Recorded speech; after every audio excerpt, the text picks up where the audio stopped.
Pendant près de 8 décennies, chaque paiement entre voisins africains a laissé jusqu'à 30% de sa valeur sur la table, comme un péage invisible prélevé loin du continent. En 2025, 19 pays branchent silencieusement un nouveau rail de règlement qui court-circuite brutalement New York et Londres en quelques secondes. Que signifie, pour ceux qui suivent les prises de position d'Ibrahim Traoré sur la souveraineté, ce simple clic qui rapatrie enfin la valeur créée en Afrique? Peut-être qu'un jour, l'argent ne quittera plus jamais le continent pour revenir. Dans cette vidéo, on va suivre de près ce que change très concrètement le nouveau réseau panafricain de paiement pour ceux qui vivent, travaillent et investissent sur le continent. En une phrase, l'enjeu pour vous est simple: payez moins, gardez plus, avancez ensemble. Nous allons décortiquer comment un rail financier capable de réduire des frais de 15 à 3% peut transformer le quotidien d'une petite entreprise autant que la stratégie d'une banque centrale. On verra aussi comment ce mécanisme, pensé au départ comme une infrastructure technique, peut devenir un véritable levier de souveraineté économique. Et surtout, vous découvrirez comment ces flux plus rapides et plus lisibles peuvent ouvrir des corridors entiers de commerce intra-africain que les anciennes règles rendaient tout simplement impossibles. Reste une question discrète mais décisive: qui saura profiter de cette fenêtre avant qu'elle ne se referme? Dans les chiffres qui suivent, certains écarts risquent de surprendre même les observateurs avertis. En juin 2025, 19 pays africains activent presque en silence un système capable de contourner totalement le dollar. Et les premiers rapports internes chiffrent déjà à plus de 5 milliards de dollars les économies potentielles. Ce basculement, qui aurait dû prendre des années selon la plupart des observateurs, se produit dans quelques semaines seulement, comme si une ligne invisible venait d'être franchie dans la manière dont le continent fait circuler sa propre valeur. Pour comprendre comment on en est arrivé là, il faut remonter à ces décennies où chaque transaction de cacao, de ciment ou de café entre deux pays voisins passait obligatoirement par une banque de New York ou de Londres. La conversion en dollars, les frais cumulatifs et l'exposition à la volatilité des devises étaient acceptés comme le prix à payer pour une stabilité apparente. En réalité, ce circuit extérieur concentrait le pouvoir là où se trouvait la monnaie de référence et laissait aux entreprises africaines les risques et les délais. Lorsque la pandémie et la guerre en Ukraine mettent à nu la fragilité de cette architecture, le coût caché de cette dépendance devient impossible à ignorer. Dans des réunions discrètes au Caire, à Lagos ou à Accra, les banques centrales commencent alors à examiner d'autres rails de paiement, à comparer les couches de règlement et les protocoles numériques. Peu à peu, une évidence s'impose: l'Afrique finance ses propres échanges en empruntant des routes européennes ou américaines. C'est dans ces discussions techniques que surgit une question politique portée en filigrane par des figures comme Ibrahim Traoré. Si le continent revendique une souveraineté politique, pourquoi laisser son système de paiement rester prisonnier des vieilles infrastructures monétaires? À partir du moment où cette interrogation cesse d'être théorique et se traduit en ligne de code, le terrain est prêt pour qu'un simple clic fasse basculer l'équilibre du jeu financier. Dans cette séquence, ceux qui perçoivent le changement en premier ne sont ni les ministres ni les stratèges, mais les acteurs situés au plus près des flux commerciaux. Un exportateur éthiopien habitué à voir ses paiements se perdre pendant 3 à 5 jours dans les circuits occidentaux, découvre qu'un règlement peut désormais apparaître en quelques secondes. Cette compression du délai modifie l'ordre de ses décisions. Il peut réserver des cargaisons plus tôt, négocier des prix plus stables et réduire l'exposition qui effaçait autrefois une partie de sa marge.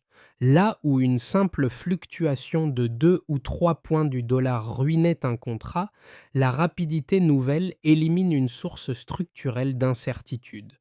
Dans un autre corridor entre le Malawi et la Zambie, des commerçants transfrontaliers testent la plateforme de détail.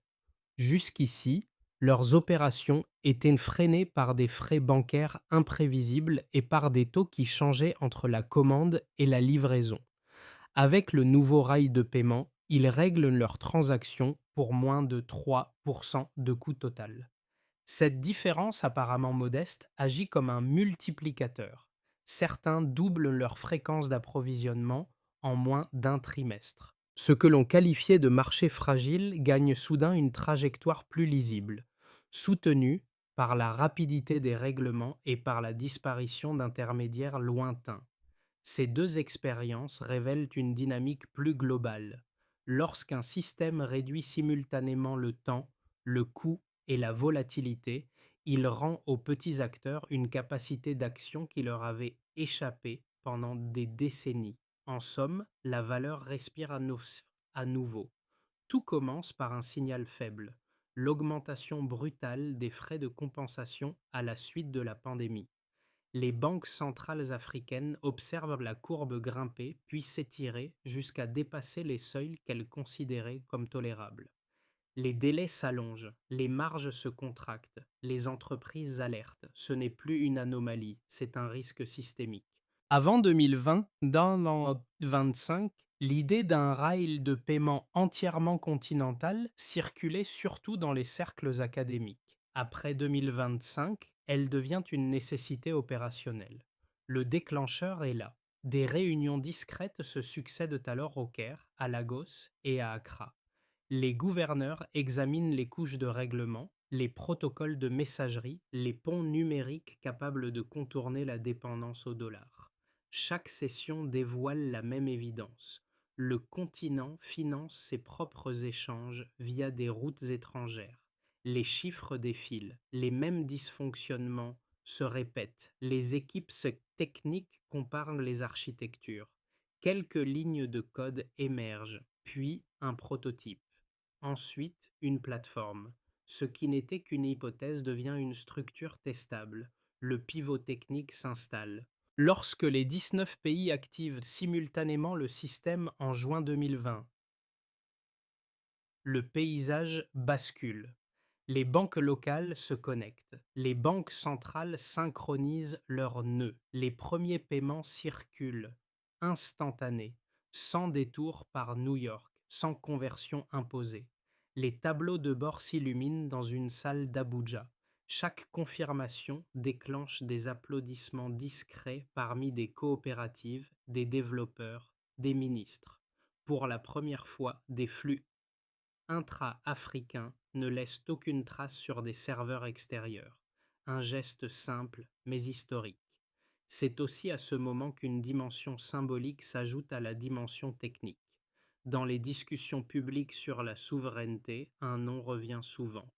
Ibrahim Traoré. Non pas parce qu'il a conçu l'infrastructure, mais parce que ses prises de position sur l'autonomie résonnent avec ce basculement. Le rail de paiement devient alors plus qu'un outil. Il incarne une possibilité, celle d'un continent capable de déplacer sa propre valeur sans demander validation extérieure. Un écho politique se greffe sur une innovation financière. Puis vient l'onde géopolitique. Les premiers signaux proviennent de Washington. Perte de visibilité. À Paris, l'attention se porte sur l'affaiblissement de l'influence liée au franc CFA. Les think tanks publient des analyses prudentes, puis inquiètes, puis stratégiques. Des expressions apparaissent: fragmentation accélérée, autonomie fonctionnelle, opacité nouvelle. Le commerce intra-africain qui ne transite plus par le dollar n'est pas seulement une question économique. Il change la nature des rapports sur le terrain. L'effet est immédiat. Les frais chutent, les délais disparaissent. Les chaînes d'approvisionnement se resserrent. Les PME entrent dans des corridors commerciaux dont elles étaient exclues par les coûts. Les banques du Kenya, du Ghana et du Sénégal signalent une hausse des volumes internes.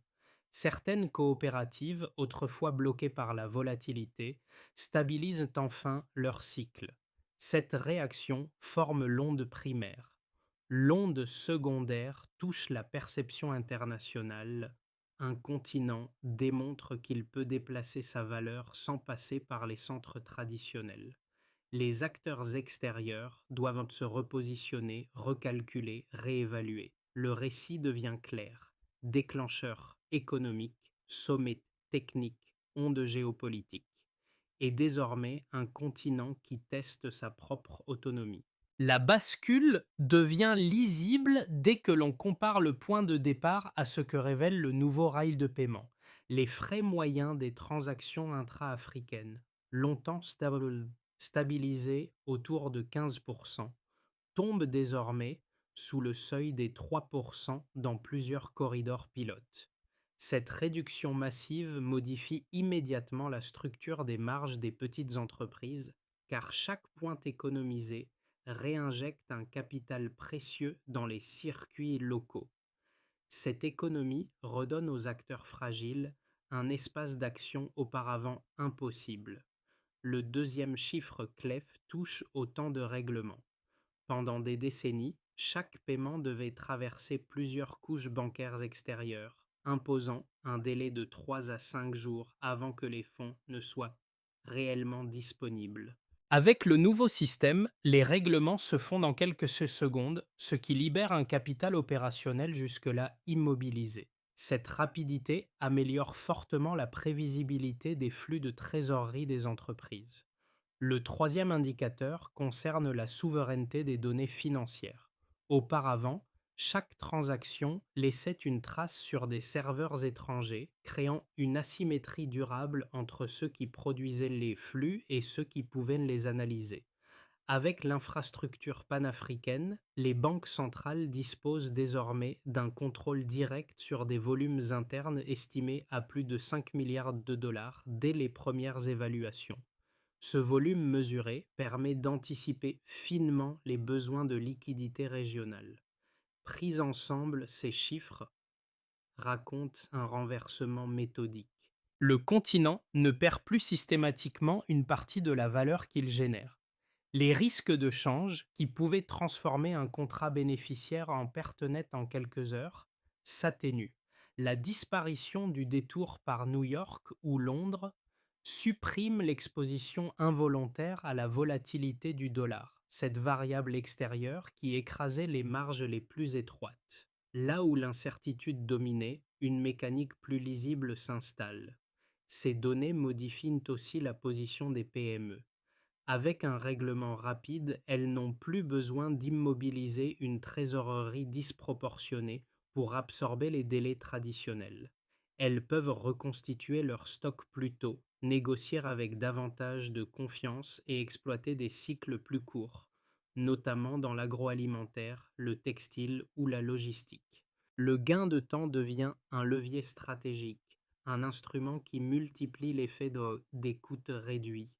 Les banques, de leur côté, voient apparaître une nouvelle densité d'informations.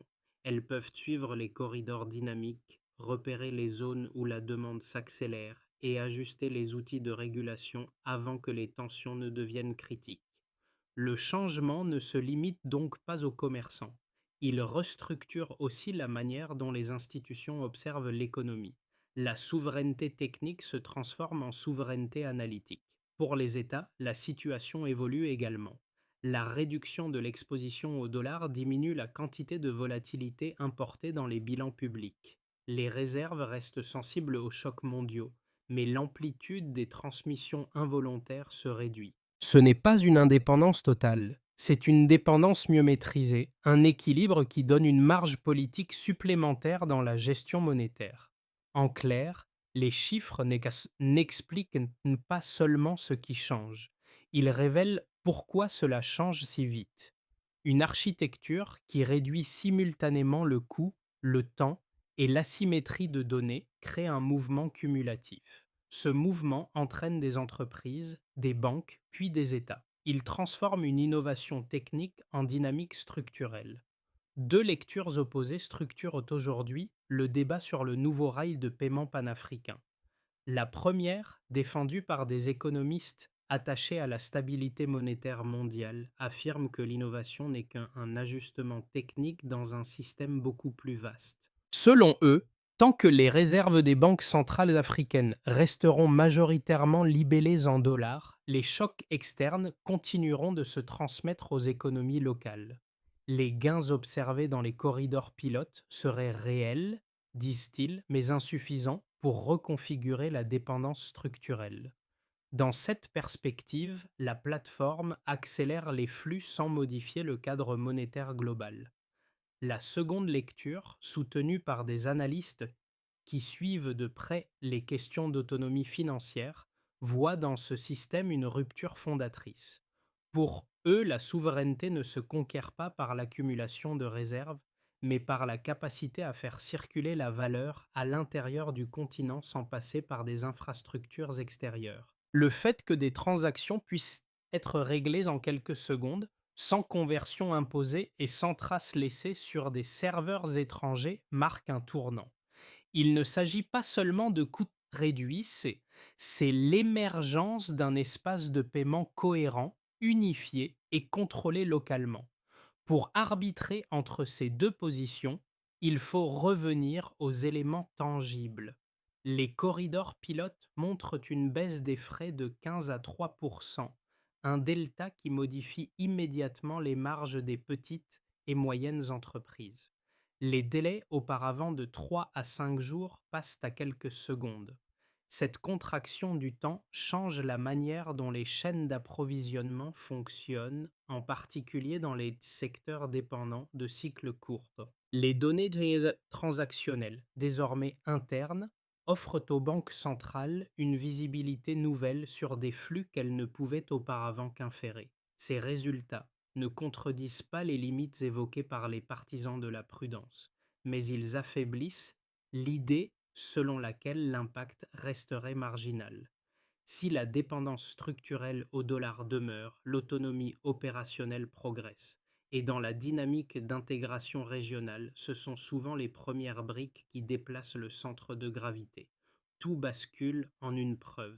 À partir du moment où une transaction multinationale de cuivre entre la Zambie et le Kenya est réglée intégralement en monnaie locale, sans conversion en dollars et sans passer par les réseaux occidentaux, la nature du système change d'échelle. Ce n'est plus un prototype régional, c'est une démonstration de faisabilité qui oblige chaque acteur à réévaluer ses hypothèses.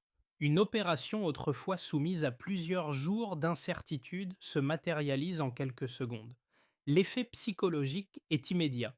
Ce qu'on croyait impossible devient soudain reproductible. Dans plusieurs capitales occidentales, l'événement est d'abord minimisé, présenté comme une singularité technique.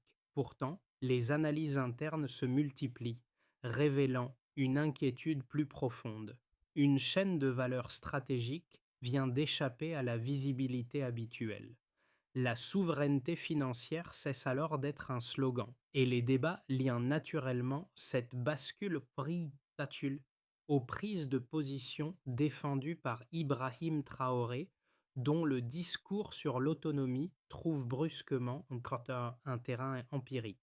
Le midpoint est là. Un continent démontre qu'il peut déplacer sa propre valeur sans validation extérieure, et cette preuve oblige désormais le reste du monde à réagir.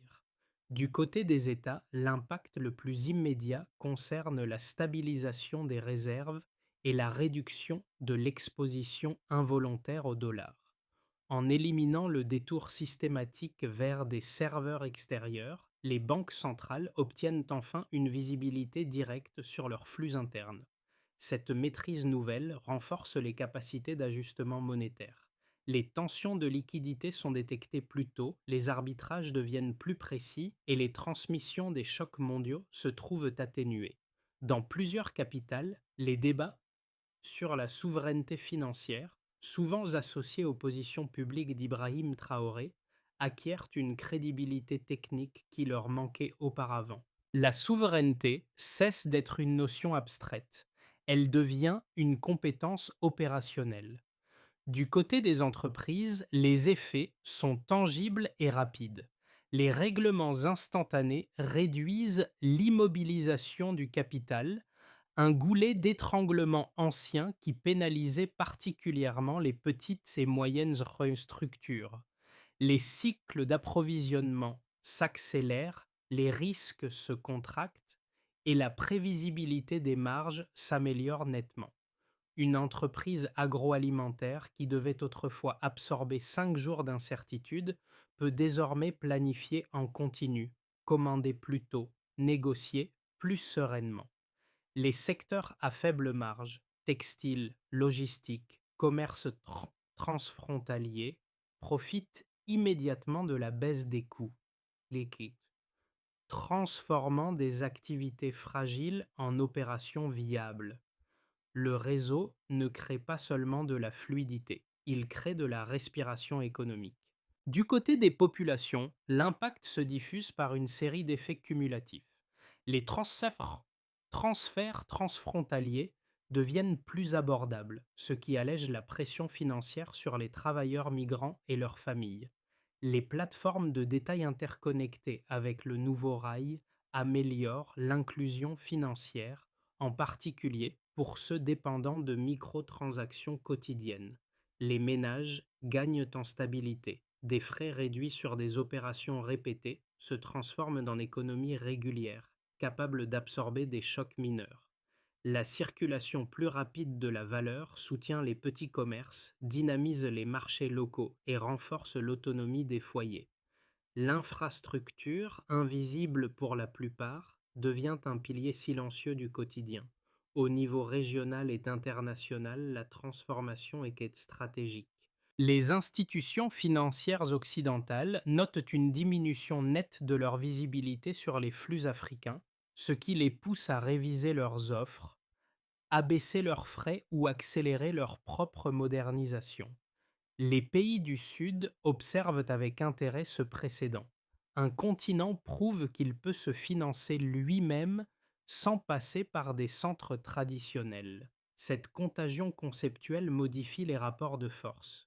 L'Afrique n'apparaît plus comme un espace dépendant, mais comme un laboratoire monétaire où de nouveaux standards émergent. Le rail de paiement devient un modèle possible, un schéma exportable, une démonstration qu'un écosystème financier peut se restructurer sans rupture spectaculaire, mais avec une cohérence progressive. Au cours des 12 prochains mois, l'évolution du réseau panafricain de paiement dépendra moins d'un geste spectaculaire que d'une série d'ajustements techniques, institutionnels et géopolitiques. Pour comprendre ce qui pourrait se produire, 3 trajectoires plausibles se dessinent, chacune éclairant un versant différent de la transition. Elles ne prédisent rien, elles définissent des conditions. Si ces conditions se matérialisent, alors les effets deviendront mesurables. Dans un scénario de base, la consolidation reste progressive. Si les banques centrales harmonisent leurs protocoles au rythme déjà observé dans les corridors pilotes, alors le système continuera d'étendre ses capacités sans rupture majeure. Les volumes croîtront régulièrement, les interfaces deviendront plus fluides et les PME adopteront l'infrastructure comme un outil courant. Dans ce scénario, les États renforcent leur coordination technique, mais évitent toute confrontation ouverte avec les acteurs extérieurs. Le rail de paiement s'installe comme une colonne vertébrale silencieuse, stabilisant les échanges sans bouleverser l'ordre international. Dans un scénario optimiste, l'accélération devient véritablement continentale. Si plusieurs pays supplémentaires rejoignent la plateforme dans l'année, alors l'effet réseau s'amplifiera mécaniquement, créant une zone monétaire opérationnelle bien plus intégrée qu'aujourd'hui. Les secteurs à cycle court, agroalimentaire, logistique, commerce transfrontalier, bénéficieront d'un gain de vitesse qui attirera les investisseurs régionaux. Les institutions multilatérales pourraient soutenir cette dynamique, y voyant une démonstration de résilience économique. Dans cette trajectoire, l'Afrique devient un laboratoire de paiement rapide, capable de définir de nouveaux standards suivis par d'autres régions du Sud global. Dans un scénario plus pessimiste, des pressions externes et des inerties internes freinent le mouvement. Si certains acteurs financiers traditionnels perçoivent la montée du système comme une perte de visibilité trop rapide, alors ils pourraient déployer des stratégies de freinage. Restrictions technologiques, coûts préférentiels, offres concurrentes subventionnées. En parallèle, si quelques banques centrales manquent de capacités techniques pour maintenir la stabilité des nœuds, alors des retards et des ruptures ponctuelles pourraient fragiliser la confiance. Dans ce scénario, la progression continue, mais par à-coups, alternant phases d'expansion et moments de blocage. Ces trois trajectoires rappellent que l'avenir du rail panafricain ne dépend pas d'un seul paramètre. Il naîtra de la manière dont les institutions consolident les acquis, anticipent les pressions extérieures et renforcent la cohérence technique. La question n'est plus de savoir si le système fonctionne, mais jusqu'où il peut s'étendre. Lorsque l'on quitte les tableaux de bord et les protocoles techniques pour revenir à celles et ceux qui vivent la transition au quotidien, l'enjeu change légèrement d'angle. Le nouveau rail de paiement n'est plus seulement une architecture. C'est un outil qui redéfinit la manière dont différents groupes se situent face à la circulation de la valeur. Trois familles d'acteurs voient leurs repères évoluer, chacune selon ses besoins et ses contraintes. Pour un premier groupe constitué des institutions financières et des secteurs publics, le nouveau système ouvre un champ analytique inédit. Les flux internes deviennent plus visibles, les tensions de liquidité plus prévisibles et les arbitrages peuvent être faits avec davantage de finesse. Un conseil simple mais efficace consiste à suivre régulièrement les corridors dynamiques afin de repérer les zones où une intervention rapide pourrait stabiliser les cycles. L'infrastructure donne de nouveaux outils, encore faut-il les utiliser pleinement. Un deuxième groupe rassemble les entrepreneurs, les commerçants et les créateurs de valeur. Pour eux, les changements sont immédiats. Les règlements rapides améliorent la trésorerie, réduisent les risques et permettent d'explorer de nouveaux marchés. Le conseil le plus pertinent consiste à identifier les corridors émergents, notamment ceux où les frais ont chuté le plus fortement. Dans plusieurs secteurs, une activité qui semblait marginale hier peut devenir rentable demain grâce à la compression des coûts.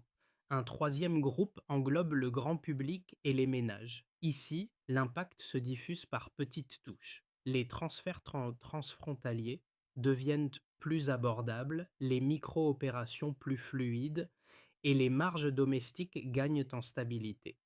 Pour comprendre l'évolution, il suffit de suivre l'intégration des services numériques locaux. Ce sont eux qui transformeront la nouvelle infrastructure en geste quotidien. À chacun son rôle, mais un même mouvement se dessine. Une circulation de valeurs plus rapide, plus lisible, plus accessible. Pour transformer une infrastructure fonctionnelle en architecture durable, il faut passer d'une logique de démonstration à une logique de consolidation. Les débats sur l'autonomie, souvent ravivés par les prises de position d'Ibrahim Traoré, posent une question simple. Comment ancrer dans le temps un outil qui modifie déjà les équilibres économiques du continent? La réponse tient en plusieurs étapes mesurables, chacune portée par un acteur clairement identifié. D'abord, il est nécessaire de renforcer les capacités techniques des banques centrales. Chaque institution doit consolider ses nœuds de synchronisation et réduire les interruptions à un objectif chiffré, moins de 0% par trimestre. Cette stabilité conditionne la confiance des entreprises et la fluidité des corridors. Ensuite, il faut étendre les corridors commerciaux prioritaires. Les gouvernements identifient 3 à 5 secteurs où la baisse des frais produit un effet multiplicateur immédiat. Le progrès se mesure par l'augmentation mensuelle des volumes réglés localement, indicateur concret d'adoption. Il convient aussi d'intégrer pleinement les plateformes de détail. Les fournisseurs de services numériques doivent harmoniser leurs interfaces afin que particuliers et PME puissent utiliser le système sans friction. Le temps moyen de règlement doit rester inférieur à 10 secondes, seuil qui garantit l'usage quotidien. Parallèlement, il est indispensable de sécuriser la gouvernance et la cybersécurité. Les pays membres adoptent un protocole commun de surveillance et de réponse. Le succès se lie dans la diminution des incidents déclarés et dans la rapidité de résolution. Enfin, il faut développer une transparence régionale fondée sur les données. Les volumes transactionnels, désormais internes, doivent être comparés régulièrement entre pays. La publication d'indicateurs partagés crée un langage commun pour guider les politiques futures. Une feuille de route n'est pas une fin. C'est une manière d'aligner des acteurs disparates autour d'un objectif mesurable et d'un horizon stable. Lorsque l'on revient aux négociants éthiopiens qui voyaient autrefois ces paiements s'égarer pendant plusieurs jours dans des circuits lointains, on mesure mieux l'ampleur de la transition en cours. Le geste banal qu'il accomplit aujourd'hui, une confirmation quasi instantanée, raconte quelque chose qu'aucun tableau de bord ne peut saisir, la restitution du temps économique. Cette simplicité nouvelle, invisible pour ceux qui n'ont jamais attendu un règlement bloqué à l'étranger, agit comme un rappel que la souveraineté se manifeste souvent par des détails apparemment anodins. Les commerçants transfrontaliers qui comptaient chaque pourcentage perdu avancent désormais avec une assurance discrète. Leur quotidien traduit ce que les discours politiques cherchent parfois à formuler, la capacité d'un continent à se relier à lui-même. C'est dans ce contexte que les prises de position d'Ibrahim Traoré trouvent un écho particulier, non par rhétorique, mais parce que la réalité technique donne corps à la notion d'autonomie. Le système n'a pas encore atteint sa maturité, mais il a déjà rendu aux acteurs une part de maîtrise qu'ils pensaient inaccessible. Et c'est peut-être là que réside la véritable rupture. À mesure que le réseau panafricain de paiement s'installe dans les usages quotidiens, il cesse d'être perçu comme une prouesse technique pour devenir un symbole plus large, celui d'un continent qui choisit de relier ses propres espaces avant de tendre la main vers le reste du monde. Chaque transaction réglée localement raconte une histoire différente, parfois modeste, parfois déterminante, mais toujours ancrée dans une même idée. La valeur peut circuler sans quitter son territoire d'origine. Cette évolution n'appartient pas seulement aux institutions ou aux entreprises, elle dépend aussi de l'attention, de la curiosité et de l'engagement de ceux qui observent ces transformations. Partager une analyse, suivre un débat, questionner une donnée, autant de gestes simples qui donnent vie à une architecture conçue pour durer. Si vous souhaitez que d'autres voix découvrent ces dynamiques, vous pouvez transmettre ce récit. Chaque partage élargit le cercle de compréhension. Et pour les prochaines étapes, le champ reste ouvert. Selon vous, jusqu'où cette nouvelle infrastructure peut-elle porter l'Afrique?